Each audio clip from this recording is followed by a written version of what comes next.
मंदिर जाने की जरूरत क्या है? ये सवाल अगर कोई आपसे पूछे तो कैसे आप उसे बताओगे? क्योंकि थॉट ये भी है, हम आपने कहा कि बस में जा रहे हो याद कर लो, मन में याद कर लिया, यहाँ बैठे याद कर लिया, कण-कण में राम है, हर जगह राम है, तो फिर अलग से मंदिर क्यों जाएं किसी भी भगवान के? बहुत सिंपल सा लॉजिक है, हवा सब जगह है, कण कण में है। लेकिन अगर स्पेशली आपको अपने गाड़ी के टायर में हवा डालनी हो तो आपको एक स्थान पे जाना पड़ता है, एक जगह पर जाना पड़ता है। तो मंदिर भी वो जगह है जहाँ 100% कन्फर्म है कि आपको भगवान तो मिलेंगे ही मिलेंगे, लेकिन आपको भीतर से, जिसको आज की भाषा में कहते हैं ना, पॉजिटिव एक अनुभव, वो आपको मंदिर में जा कर के मिलता है। देखिए क्या होता है, जब एक जगह बैठ कर के 10 लोग बुराइयां करते हैं तो वहाँ के जो एटम्स हैं, जो एटमॉस्फेयर है, वो नेगेटिव बन जाता है। सेम उसके ऑपोजिट, अगर 10 लोग एक जगह बैठ कर के भगवान की बात कर रहे हो या भगवान का नाम जोर जोर से बोल रहे हो, तो वहाँ के पत्ते पत्ते में, पत्थर पत्थर में एक पॉजिटिव वाइब्रेशन आ जाती है। अगर आप वहाँ जाओगे तो आप क्या फील करोगे? एनर्जी फील करोगे, आप वाइब्रेशन फील करोगे। तो मंदिर जो है वो एक प्रकार का सकारात्मक माहौल है।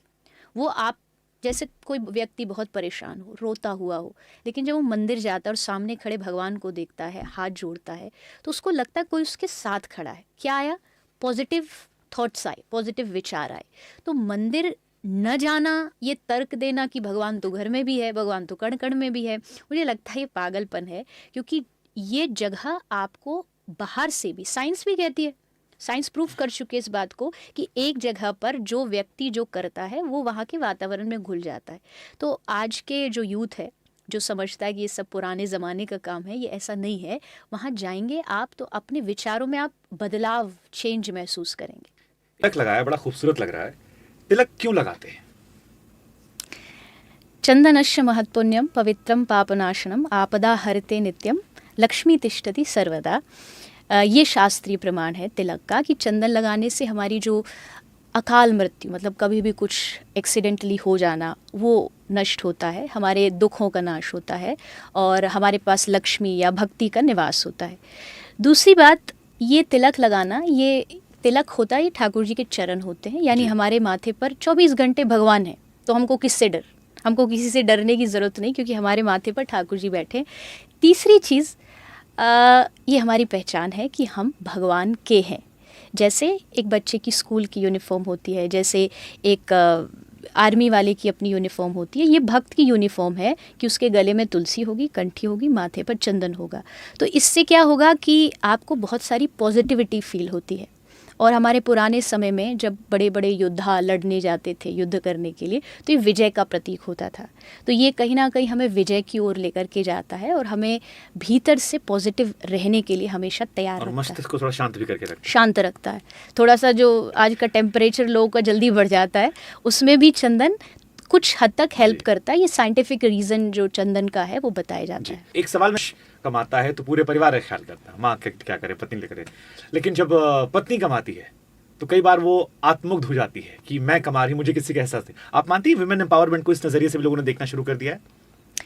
नहीं, अगर ये काम कोई नारी कर रही है, उसके मन में भाव आ रहा है, तो एकदम गलत है। फिर आप कहाँ से अपने आप को कंपेयर कर रहे हो पुरुष से?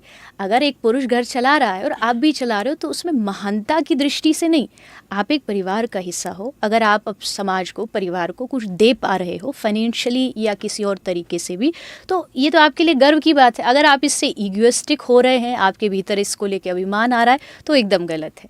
आपको अपने परिवार के लिए स्तंभ बनना है, स्ट्रेंथ बनना है, वो आपके लिए खुशी की बात है। आपने वुमेन एम्पावर का जिक्र किया, और क्योंकि जो सवाल हम लाए थे उनसे तरह मेरे मन में सवाल आते आ रहे हैं। क्या आप ये मानती है कि हमारी जो आदिकाल में परंपरा हमारी सनातन की रही है, वहां पहले से वुमेन एम्पावरमेंट था? मैं जब देखता हूं अंजनी पुत्र हनुमान, गौरी जी गणेश, जी कौशल्या नंदन राम, जी, या जितने भी हमारे भगवान हैं, मैं ये नोटिस, यशोदानंदन, हाँ, देवकी नंदन। यशोदानंदन, देवकी नंदन, तो मुझे ये एहसास होता है कि हर एक भगवान की पहचान जो है वो उनकी माता से रही है। और ये जी कितना खूबसूरत है, यहाँ तक कि हम राधा कृष्ण कहते हैं, पहले राधा जी का नाम लेते हैं, जी। सीता राम हम कहते हैं। तो ये आप कैसे देखती हैं? क्योंकि आजकल बड़ी चर्चाएं होती हैं, सदन में आरक्षण देने की बात चल रही, 33% ये वो, जी, लेकिन हमारी परंपरा में तो शायद ये हमेशा से रहा है, आदिकाल से। हमेशा से रहा है। और ये हमें बड़ी इस बात का गर्व होना चाहिए कि हम उस सनातन में रहते हैं जहाँ शिव की एक रात आती है पर माँ की 9 रात्रियाँ आती हैं। जी। इस विश्व की जब शुरुआत हुई मनु महाराज से, तो मनु महाराज के बेटे 2 थे, बेटियां 3 थी। तो अगर रेशो देखा जाए तो उस हिसाब से हमेशा हमारे धर्म में नारियों की, कन्याओं की संख्या ज़्यादा रही है। और ये इस बात का प्रमाण है कि भारत सनातन जो है वो नारी पूजक है। ये अलग बात है कि हम अपनी नासमझी से, अपनी गलतियों से हम समझते हैं कि हमारा जो समाज है उसमें नारी का सम्मान नहीं है। नारी इस देश की विभूतियाँ हैं। श्री कृष्ण की बात करें तो कृष्ण ने भगवत गीता में अर्जुन को स्पष्ट नारी के 7 विभूतियाँ बताई है, नारी के 7 लक्षण। नारी में क्षमा है। क्षमा अगर कंपेयर किया जाए तो पुरुष के कंपैरिजन में नारी थोड़ा जल्दी क्षमा कर देती है, कोई अपवाद जिन्हें वो पसंद करती है।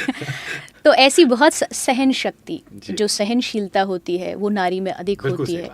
तो ये कुछ चीज़ें हैं जो नारी को एक बहुत ही अच्छा सृजन भगवान का बनाती है। और हमारे वेद कह रहे हैं, ये बात कोई मेरी और आपकी नहीं, यत्र नार्यस्तु पूज्यन्ते रमन्ते तत्र देवता, यानी उस समाज में देवता रहते हैं जहाँ नारी का सम्मान होता है, नारी की पूजा होती है। और मैं मजाक में कभी एक बात कथाओं में भी बोल देती हूँ, जो लोग कहते हैं कि नारी कमज़ोर है, महिला कमज़ोर है, अगर उसकी जिंदा दिली देखनी हो तो उसकी शादी पे जाके देखो, क्योंकि बिहाने के लिए लड़का 100-200 की बारात लेके आता है और वो शेरनी अकेली बिना डरे एक नए घर में, नए परिवार में हिम्मत से पहुंच जाती है, क्योंकि उसे पता है मेरे परिवार, मेरे माँ बाप ने मुझे बचपन से ही चीज़ों से लड़ना, सुलझना, समाधान, सॉल्यूशन सब सिखाया हुआ। जन्म देने वाला कमज़ोर कहाँ हो सकता है?